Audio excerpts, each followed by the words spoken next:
খুরশেদ আলম বর্তমান পঞ্চায়েতের একজন মেম্বার, আর এক্স প্রধান যিনি ছিলেন ওনার হাজব্যান্ড। আজকে মোস্ট প্রবাবলি পুরোবাড়ি পঞ্চায়েতে একটা মিটিং ছিল, সমাজ মানে প্রেজেন্টলি যারা ইলেক্টেড হয়েছে প্রধান উপপ্রধান মেম্বার তা ওদের নিয়ে একটা ডেভেলপমেন্ট ওয়ার্কের কোনো কথা ছিল।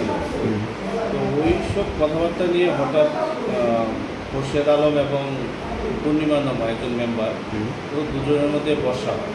তখন খুরশেদ আলম মোস্ট প্রবলি যেটা রিপোর্টেড করেছে, পূর্ণিমা নামকে একটা চর মেরেছে এবং ওনার ওয়ারিং অ্যাপারেল যা ছিল ওখানে ঘরে পুরোকে টানাটানি করেছে। তো এই কমপ্লেনের উপরে বেস করে আমরা একটা কেস দিয়েছিলাম এবং খুরশেদ আলমকে আমরা নিয়ে এসেছি জিজ্ঞাসাবাদের জন্য। এই বিষয়ে কে কেস করেছিল বা ইনফর্ম কে করেছিল? এখানে করেছিল ওই পঞ্চায়েতেরই মেম্বার একজন পূর্ণিমা নাম। তো ধারাগুলো আমাদের এখন নতুন বিএনএসের অনুযায়ী আমাদের মামলাগুলো করা হয়েছে। তো সেই অনুযায়ী আমাদের সেকশনগুলো আছে 115(2), 74 এবং 351 আগামীকালকে তাদেরকে ওকে কি কোর্টে প্রডিউস করছেন? হ্যাঁ, কালকে কোর্টে প্রডিউস করা হবে, কারণ এখানকার একটা টেনশন প্রিভেলিং নেই এখন।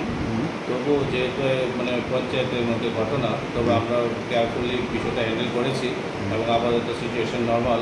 এবং তারপরেও আমাদের সার্ভেলেন্স বাকি পুলিশ যা মুভমেন্ট ওগুলো চলছে, এমন ধরনের কিছুই নেই এখন। ওর মানে খুরশেদ আলমের ইন্টেনশন কী ছিল যে যে পূর্ণিমা নামের উপর আক্রমণ করে? ওখানে কিছু ডেভেলপমেন্ট ওয়ার্ক নিয়ে কন্ট্রাডিকশন হয়েছে। তো হয়তো কন্ট্রাডিকশনটা এমন ছিল যে ওনার মানে মনের মতো হয়নি বা ওটা কিছু ছিল। তারপরে এখানে প্রধান উপপ্রধান সবাই এসেই পূর্ণিমাকে ওনাকে নিয়ে এসেই কমপ্লেনটা দিয়েছে। যা তা খুরশেদ আলম কোন পার্টিতে বিলং করে? অ্যাকচুয়ালি পার্টি বলতে তো পঞ্চায়েতের মেম্বার সবাই।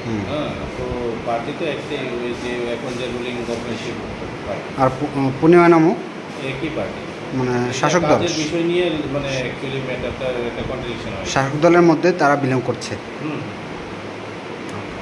কমপ্লেন ভিত্তিতে আপনি অ্যারেস্ট করেছেন? হ্যাঁ, এই কেস কানেকশনে ওনাকে অ্যারেস্ট করা হয়েছে জিজ্ঞাসাবাদের জন্য।